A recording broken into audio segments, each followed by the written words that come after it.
Break ನಂತರ ವಿಶೇಷ ಕಾರ್ಯಕ್ರಮಕ್ಕೆ ಮತ್ತೊಮ್ಮೆ ಸ್ವಾಗತ. ನಮ್ಮ ಜೊತೆ 3 ಅತಿಥಿಗಳಿದ್ದಾರೆ, ಅವ್ರ ಬಗ್ಗೆ ಮಾತಾಡೋಣ. ಸೊ ಭಾಗ್ಯಲಕ್ಷ್ಮಿ ಅವರೇ, ನನ್ನ ಪ್ರಶ್ನೆ 2011 ಜನಗಣತಿ ಪ್ರಕಾರ ಕೇವಲ 31% ಅಷ್ಟು ಮನೆಗಳಲ್ಲಿ ಮಾತ್ರ ಇವತ್ತಿಗೂ ಕೂಡ ಶೌಚಾಲಯ ಇರುವಂತದ್ದು.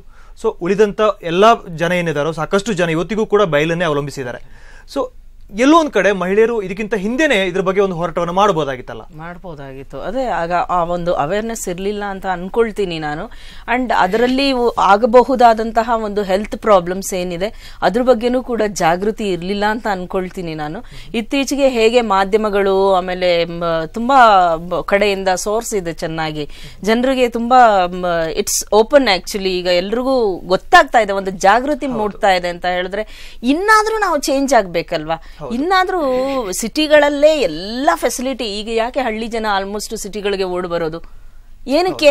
Because they have everything, their nature is very good, too good. ಅವರು ಒಂದು ಒಳ್ಳೆ ಒಂದು ವಾತಾವರಣದಲ್ಲಿದ್ದಾರೆ. ಅವರೆಲ್ಲ ಹಿಂದೆ ನಮ್ಮ ಸಿಟಿಗಳಿಗೆ ಕೂಲಿನಾದ್ರೂ ಸರಿ ಮಾಡ್ಕೊಂಡಿರೋಣ ಅಂತ ಓಡ್ ಬರ್ತಾರೆ. ಯಾಕೆ ಓಡ್ ಬರ್ತಾರೆ? ಫೆಸಿಲಿಟೀಸ್ ಇಲ್ಲ ಅಲ್ಲಿ. ಅಕಾರ್ಡಿಂಗ್ ಟು ದೇರ್ ಅವರು ಫಾರ್ಮರ್ಸ್, ಅವರು ಹಳ್ಳಿಯಲ್ಲಿರೋರು ಆಲ್ಮೋಸ್ಟ್ ಫಾರ್ಮರ್ಸ್. ಏನು ನಮ್ಗೆ ಅನ್ನ ಕೊಡೋ ದೇವ್ರು ಅವರು. ಅವ್ರಿಗೆ ಫೆಸಿಲಿಟೀಸ್ ಏನಿದೆ ಅಂತ ಹುಡುಕ್ಬಿಟ್ಟು ನೋಡೋಣ. ಏನೇನ್ ಫೆಸಿಲಿಟೀಸ್ ಇದೆ? ಒಂದು ಸಾಫ್ಟ್ವೇರ್ ಇಂಜಿನಿಯರ್ಗೆ ಎಷ್ಟು ರೀತಿ ಫೆಸಿಲಿಟೀಸ್ ಇದೆ? ಇವತ್ತು ಏನಾಗಿದೆ ಅಂದ್ರೆ ಶೌಚಾಲಯ ಹೆಸರಿನಲ್ಲಿ ಆಗ್ಲೇ ಮೇಡಮ್ ಹೇಳಿದಾಗೆ ಅಲ್ಲೂ ಕೂಡ ಭ್ರಷ್ಟಾಚಾರ, ಅಲ್ಲೂ ಕೂಡ ಹಣವನ್ನ ಲಪರಾಯಿಸುವಂತ ಕೆಲಸ ಇಲ್ಲ. ಇದರಲ್ಲಿ ಒಂದು ರಿಕ್ವೆಸ್ಟ್ ಅಂಡ್ ಗವರ್ಮೆಂಟ್ ಕೂಡ ಇದ್ರ ಬಗ್ಗೆ ತುಂಬಾ ಆಲೋಚನೆಯನ್ನ ಮಾಡ್ಬೇಕು. ಇದಕ್ಕೂ ಕೂಡ ಒಂದು ಸಮಿತಿ ಮಾಡ್ಕೊಳ್ಬೇಕು ಅವರು ಅನ್ಕೊಳ್ತೀನಿ. ಬಟ್ ಒಂದು ಸಬ್ಸಿಡಿ, ಒಂದು ಬಡ ಕುಟುಂಬಗಳಿಗೆ ಅಥವಾ ಫಾರ್ಮರ್ಸ್ಗೆ ಅಥವಾ ಬೇರೆ ಒಂದು ಉದ್ಯೋಗಗಳನ್ನ ಅವಲಂಬಿಸಿರೋರಿಗೆ ಈ ರೀತಿಯಾದ ಒಂದು ಸಬ್ಸಿಡಿ ಏನಾದ್ರೂ ಕೊಡಬೇಕು. ಈಗ ಸಿಟಿನಲ್ಲಿ for example I tell you, ಈಗ ಸೋಲಾರ್ ಹಾಕೊಳ್ಳಿಕ್ಕೆ ಎಂತವ್ರಿಗೆ ಆದ್ರೂ ಸಬ್ಸಿಡಿ ಸಿಗುತ್ತೆ, ಸಿಟಿಗಳಲ್ಲೇ ಸಿಕ್ಕುತ್ತೆ ಅಲ್ವಾ. ಈ ರೀತಿಯಾದ ಒಂದು ಮೇನ್ಲಿ ಬೇಕಾಗಿರುವಂತಹ ಒಂದು ನಮ್ಮ ಮಾನ ಮರ್ಯಾದೆ ಮುಚ್ಕೊಳ್ಳಿಕ್ಕೆ ಬೇಕಾಗುವಂತಹ ಒಂದು ಇದು ಅದು ಅಲ್ವಾ ಶೌಚಾಲಯ ಅನ್ನೋದು. ಸೊ ಅದಕ್ಕೂ ಕೂಡ ಗವರ್ಮೆಂಟ್ ಇಂದಾನು ಕೂಡ ಸ್ವಲ್ಪ ಹೆಲ್ಪ್ ಬರಬೇಕು. ಅಂಡ್ ಅಕಸ್ಮಾತ್ ಅದ್ ಇದ್ರೆ ಅದನ್ನ ದಯಮಾಡಿ ಉಪಯೋಗಿಸ್ಕೊಳ್ಬೇಕು, ಜನ ಉಪಯೋಗಿಸ್ಕೊಳ್ಬೇಕು. ಹೆಣ್ಮಕ್ಳು ಒಬ್ರಿಗೊಬ್ರು ಹೇಳ್ಬೇಕು, ಇದು ತಪ್ಪು, ನೀವು ಈ ರೀತಿ ಹೋಗಬೇಡಿ, ನೀವು ವಾಪಸ್ ನಿಮ್ಮ ತವ್ರ ಮನೆಗೆ ಹೋಗಿ ಅಂತ. ಓಕೆ, ಜಾಹಿದ್ ಅವರೇ, ಸೊ ಕೇವಲ ಒಂದು ರೀತಿಯಲ್ಲಿ ಏನಂತಂದ್ರೆ ಸಾಕಷ್ಟು ಜನ ಇವತ್ತು ಹಳ್ಳಿಗಳಲ್ಲಿ ಬಯಲು ಪ್ರದೇಶಕ್ಕೆ ಹೋಗುವಂಥದ್ದು. ಮತ್ತೊಂದು ಕಡೆ ಏನು ಅಂತಂದ್ರೆ ಇದರಿಂದ ಸಾಕಷ್ಟು ಹೆಲ್ತ್ ಇಶ್ಯೂಸ್ ಕೂಡ ಜಾಸ್ತಿನೇ ಆಗುತ್ತೆ. ಯಾಕಂದ್ರೆ ನೀವು ಹೇಳಿದ್ರಿ ಟೈಮ್ ನೋಡ್ಕೊಂಡು ಹೋಗ್ಬೇಕಾಗುತ್ತೆ, ಬೆಳಿಗ್ಗೆ ಅಥವಾ ಸಾಯಂಕಾಲ ಟೈಮ್ ನೋಡ್ಕೊಂಡು ಹೋಗ್ಬೇಕಾಗುತ್ತೆ ಅನ್ನೋಂಥದ್ದು. ಸೊ ಈ ರೀತಿ ಲೈಕ್ ಎಲ್ಲವೂ ಕೂಡ ಪ್ರಗತಿ ಏನು ಸಂಬಂಧಪಟ್ಟ ಹಾಗೆ ಎಲ್ಲವೂ ಕೂಡ ಟೈಮ್ ಆಗಿ ಎಲ್ಲವೂ ಕೂಡ ಆಗ್ಬೇಕಾಗುತ್ತೆ, ಮನುಷ್ಯನ ಆರೋಗ್ಯ ಸರಿಯಾಗಿರ್ಬೇಕಾದ್ರೆ. ಸೊ ಈ ರೀತಿ ತೊಂದರೆ ಆದಾಗ ಹೆಣ್ಮಕ್ಳ ಆರೋಗ್ಯದ ಮೇಲೂ ಕೂಡ ಪರಿಣಾಮ ಬೀರೋ ಸಾಧ್ಯತೆ ಇದೆಯಾ ಅನ್ನೋಂಥದ್ದು? ಖಂಡಿತವಾಗ್ಲೂ ಇದೆ ಸರ್. ಇವಾಗ ನೀವು ಸಮಯ ನೋಡ್ಕೊಂಡೆ ಎಲ್ಲ ಆಗ್ಬೇಕು ಅಂತ ಹೇಳಿದ್ರೆ, ಅದು ಈ ನೈಸರ್ಗಿಕ ಕ್ರಿಯೆನೂ ಕೂಡ ಅದ್ರ ಪ್ರಕಾರನೇ ಆಗ್ಬೇಕು ಅಂತ ಹೇಳಿದ್ರೆ ಅದು ಸಾಧ್ಯ ಆಗೋದಿಲ್ಲ. ಎಷ್ಟೋ ಸರಿ ಹೆಣ್ಮಕ್ಳು ಈ ಸಮಸ್ಯೆಯಿಂದ ನರಳ್ತಾರೆ. ಹಳ್ಳಿಗಳಲ್ಲಿ ನಾವು ಹಲವಾರು ಹಳ್ಳಿಗಳಲ್ಲಿ ನಮ್ಮ ಸಂಘಟನೆಯಿಂದ ಕೆಲಸ ಮಾಡ್ತಾ ಇದೀವಿ ನಾವು.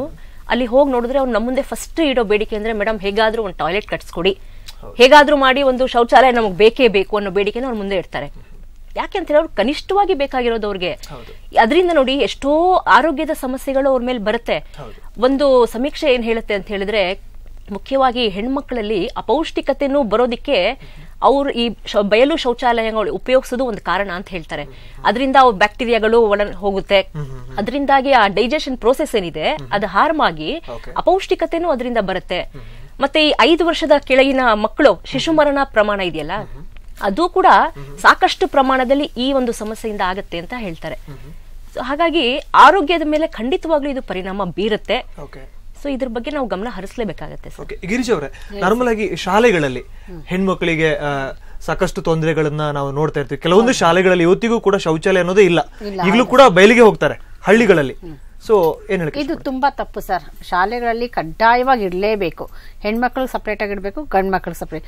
ಎಸ್ಪೆಷಲಿ ಆಫ್ಟರ್ 7th ಸ್ಟ್ಯಾಂಡರ್ಡ್ ಆದ್ಮೇಲಂತೂ ಹೆಣ್ಮಕ್ಳಿಗೆ ಕಡ್ಡಾಯವಾಗಿ ಬೇಕೇ ಬೇಕಾಗತ್ತೆ. ಯಾಕಂದ್ರೆ ಸುಮಾರು ಪ್ರಾಬ್ಲಮ್ಸ್ ಇರುತ್ತೆ ಹೆಣ್ಮಕ್ಳಿಗೆ. ಎಲ್ಲಾನು ಬೈಲಲ್ಲಿ ಹೋಗಿ ಮಾಡೋ ಅಂಥದ್ದು ಇಲ್ಲ, ಎಲ್ಲರ ಜೊತೆ ಶೇರ್ ಮಾಡ್ಕೊಳ್ಳೋ ಅಂಥದ್ದು ಆಗಿರೋದಿಲ್ಲ.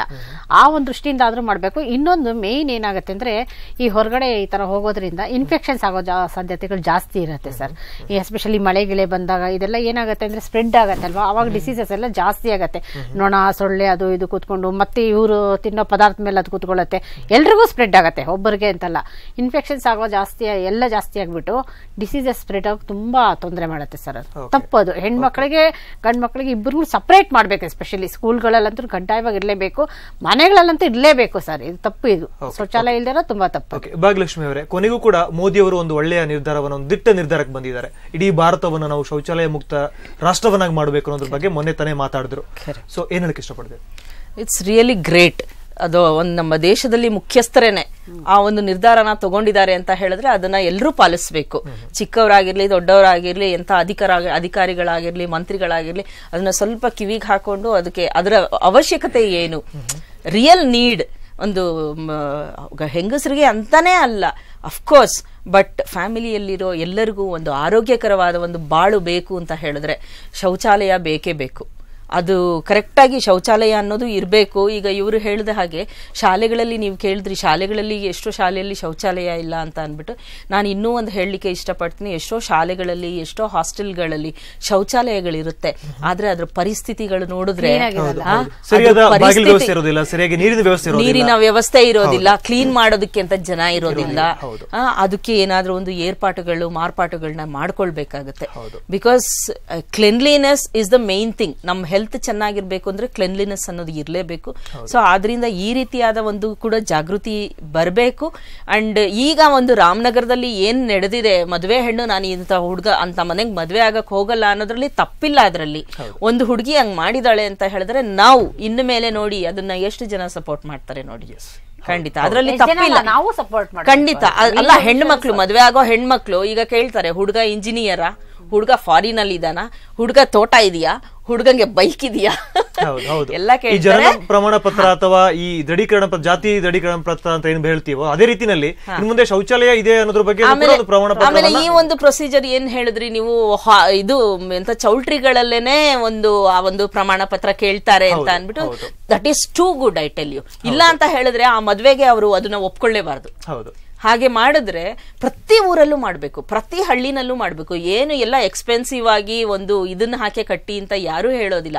ಅವರವರ ಬಡ್ಜೆಟ್ಗೆ ತಕ್ಕನಾಗಿ ಮಾನ ಮರ್ಯಾದೆ ಮುಚ್ಕೊಳ್ಳುವಷ್ಟು ಒಂದು ಟಾಯ್ಲೆಟ್ ಅನ್ನೋದು ಅಟ್ಲೀಸ್ಟ್ ಒಂದು ಮರೆ ಅಂತ ಇರಬೇಕು. ಕನಿಷ್ಠ 20,000 to 30,000 ರೂಪಾಯಿ ಕನಿಷ್ಠ ಅಂದ್ರೂ ಕೂಡ. ನಾನು ಹೇಳ್ತೀನಲ್ಲ ಸರ್, ಆಕ್ಚುಲಿ ಈಗ ಹಳ್ಳಿಗಳಲ್ಲೂ ಕೂಡ ನೀವು ಪ್ರತಿ ಮನೆಯಲ್ಲಿ ನೋಡಿ ಟಿವಿಗಳು ಇರುತ್ತಾ ಇರಲ್ವಾ, ಮೊಬೈಲ್ ಇರುತ್ತೆ. ಅವರು ಎಲ್ಲಿ ಅರಳಿಕಟ್ಟೆ ಮೇಲೋ ಎಲ್ಲೋ ಕುತ್ಕೊಂಡು ಸುಮ್ಮನೆ ಮೊಬೈಲ್ ಮಾತಾಡ್ತಾರೆ. ಅದಕ್ಕೆಲ್ಲ ಎಷ್ಟು ಅವಶ್ಯಕತೆಗಳು, ಎಷ್ಟು ಅನವಶ್ಯಕತೆಗಳು, ಎಷ್ಟು ದುಡ್ಡು ಸುರಿದಿರ್ತಾರೆ ಅದಕ್ಕೆ. ಆ ರೀತಿಯಾದ ಒಂದು ದುಡ್ಡನ್ನ ಇದಕ್ಕೆ ಯಾಕೆ ಖರ್ಚು ಮಾಡಬಾರ್ದು? ಇದು ನಮ್ಮ ಹೆಲ್ತ್ ಇಶ್ಯೂ ಅಲ್ವಾ. ಅವರ ಅಕ್ಕ ತಂಗಿ, ಅವರ ಹೆಂಡತಿ, ಅವರ ಮಕ್ಕಳು, ಅವರುಗಳ ಒಂದು ಇದಲ್ವಾ, it's safety. Moreover it is safety. ಈಗ ನೋಡ್ತೀವಿ ಏನೆಲ್ಲ ನೋಡ್ತೀವಿ, ಎಷ್ಟು ಕಷ್ಟಗಳನ್ನ ನೋಡ್ತೀವಿ, ಹೆಣ್ಮಕ್ಳು ಅನುಭವಿಸ್ತಾ ಇರೋ ಪಾಡು ಪಜೀತಿ ನೋಡ್ತೀವಿ. ಇನ್ನು ಸಾಕು, ಇನ್ನಾದ್ರೂ I really congratulate the such girls. ಸಾಕಷ್ಟು ಪ್ರಕರಣದಲ್ಲಿ ನಾವು ನೋಡಿದೀವಿ ಇತ್ತೀಚಿನ ದಿನಗಳಲ್ಲಿ. ಈ ರೀತಿ ಬಯಲಿಗೆ ಹೋದಂತ ವ್ಯಕ್ತಿಗಳನ್ನ ಆನೆಗಳು ಸಾಯಿಸುವಂತದ್ದಾಗ್ಲಿ ಅಥವಾ ಕಾಡು ಪ್ರಾಣಿಗಳಾಗಿರ್ಬೋದು, ಈ ರೀತಿ ಅಟ್ಯಾಕ್ ಮಾಡುವಂತದ್ದು ಕೂಡ ನಾವು ಸಾಕಷ್ಟು ನೋಡಿದೀವಿ. ಅಲ್ಲ, ಕತ್ಲುಗಳಲ್ಲಿ ಗೊತ್ತಾಗೋದಿಲ್ಲ ಸರ್, ಹಾವೇ ಕಚ್ಚಬಹುದು, ಇಲ್ಲ ಚೇಳೆ ಕಚ್ಚಬಹುದು, ಇನ್ಯಾವುದೋ ಹುಳ ಹುಪ್ಪಟೆ ಏನೋ ಆಗ್ಬಹುದು. ಎಷ್ಟೋ ಜನ ಅದರಿಂದ ಸತ್ತಿರೋರು ತುಂಬಾ ಜನ ಇದಾರೆ. ಕೆಲವೆಲ್ಲ ಬೆಳಕಾಗಿ ಬಂದಿರುತ್ತೆ, ಕೆಲವೆಲ್ಲ ಗೊತ್ತೇ ಆಗಿರೋದಿಲ್ಲ, ಅಲ್ಲಲ್ಲೇ ಇದಾಗ್ಬಿಟ್ಟಿರುತ್ತೆ. ಜಾಹಿದ್ ಶಿರೀನ್ ಅವರೇ, ಎಲ್ಲೊಂದ್ ಕಡೆ ಹೆಣ್ಮಕ್ಳು ನಿಜಕ್ಕೂ ಕೂಡ ಹೋರಾಟದ ಮನೋಭಾವನ ಬೆಳೆಸ್ಕೋಬೇಕಾಗುತ್ತೆ. ಅವರ ಹಕ್ಕಿದು ಪಡ್ಕೊಳ್ಳುವಂಥದ್ದು. ಸೊ ತಡವಾಗಿ ಆದ್ರೂ ಕೂಡ ಹೆಣ್ಮಕ್ಳು ಈಗ ಇದ್ರ ಬಗ್ಗೆ ಒಂದು ಮಾತಾಡ್ತಾ ಧ್ವನಿ ಎತ್ತಿದ್ದಾರೆ. ಸೊ ಎಲ್ಲೊಂದ್ ಕಡೆ ಅವರಲ್ಲಿ ಜಾಗೃತಿ ಕೊರತೆ ಇತ್ತ ಅನ್ನುವಂಥದ್ದು. ಜಾಗೃತಿ ಕೊರತೆಗಿಂತ ಹೆಚ್ಚಾಗಿ ನನ್ಗನ್ಸೋದಂದ್ರೆ ಸರ್, ಅವರಲ್ಲಿ ಕೇಳಲೇಬೇಕು, ಇದು ತುಂಬಾ ಅವಶ್ಯಕತೆ ಅನ್ನೋದು ಇದೆ, ಮನಸ್ಸಲ್ಲಿದೆ. ಆದ್ರೆ ಅದನ್ನ ಕೇಳಿದ್ರೆ ಮುಂದೆ ಪರಿಣಾಮ ಏನಾಗಬಹುದು ಅನ್ನೋ ವಿಷಯ ಇದೆಯಲ್ಲ, ಅದರಿಂದ ಆತಂಕದಿಂದ ಸುಮ್ಮನಿದ್ದಿರಬಹುದಾ ಅಂತ ನನ್ಗನ್ಸತ್ತೆ. ಇವಾಗ ಸರ್ಕಾರನೂ ಹಲವಾರು ಯೋಜನೆಗಳನ್ನ ಜಾರಿಗೆ ತಂತು. ನೀವು ಆವಾಗಲೇ 2011 ಸಮೀಕ್ಷೆ ಹೇಳಿದ್ರಿ. ಅಲ್ಲೇ 2011 ನಾವು ಏನ್ ನೋಡ್ತೀವಿ ಅಂದ್ರೆ, ಅಲ್ಲಿ ನಡೆದಂತಹ ಹಗರಣ ಸುಮಾರು 2,900 ಕೋಟಿ ರೂಪಾಯಿ ಹಗರಣ ನಡೀತು. ಅದು ಶೌಚಾಲಯ ಕಟ್ಟೋ ವಿಷಯದಲ್ಲೇ. ಸೊ ಈ ತರ ಸರ್ಕಾರ ಒಂದು ಯೋಜನೆ ತರುತ್ತೆ, ಮತ್ತೆ ಆ ಹಣ ಎಲ್ಲ ಈ ತರ ಹಗರಣಗಳಲ್ಲಿ ಪೋಲಾಗುತ್ತೆ ಅಂತ ಹೇಳಿದ್ರೆ ನಿಜವಾಗ್ಲೂ ಜನಗಳಿಗೆ ಎಲ್ಲಿ ತಲುಪ್ತಿದ್ವು? ಆ ಯೋಜನೆಗಳಿಗೆ ಮೀಸಲಾಗಿಟ್ಟೋ ಹಣದಲ್ಲಿ ಕೇವಲ 30-40% ಆ ಫಲಾನುಭವಿಗಳಿಗೆ ಸಿಗುತ್ತೆ. ಅದರಿಂದ ಟಾಯ್ಲೆಟ್ಗಳ ಕಟ್ಟುತ್ತಾರೆ. ಆದ್ರೆ ಉಳಿದಿದ್ದು 60-70% ದುಡ್ಡು ಎಲ್ಲಿ ಹೋಗುತ್ತೆ ಅನ್ನೋದು ಎಲ್ರಿಗೂ ಮುಂದೆ ಇರುವಂತ ಪ್ರಶ್ನೆ ಸರ್. ಹಾಗಾಗಿ ಇಲ್ಲಿ ಬರೀ ಕಡ್ಡಾಯ ಮಾಡಿದ್ರೆ ಸಾಕಾಗೋದಿಲ್ಲ, ಅಲ್ಲಿ ಜಾರಿಗೆ ತರಬೇಕು ಒಂದು. ಆಮೇಲೆ ಅದ್ರ ಜೊತೆಯಲ್ಲೇ ನಾವ್ ಏನ್ ನೋಡ್ಬೇಕು ಅಂತ ಹೇಳಿದ್ರೆ, ಬರೀ ಒಂದು ಕಟ್ಟಡ ಕಟ್ಟಿ ಬಿಟ್ಬಿಟ್ರೆ ಸಾಕಾಗೋದಿಲ್ಲ. ಅಲ್ಲಿ ನೀರಿನ ವ್ಯವಸ್ಥೆ ತುಂಬಾ ಅವಶ್ಯಕ.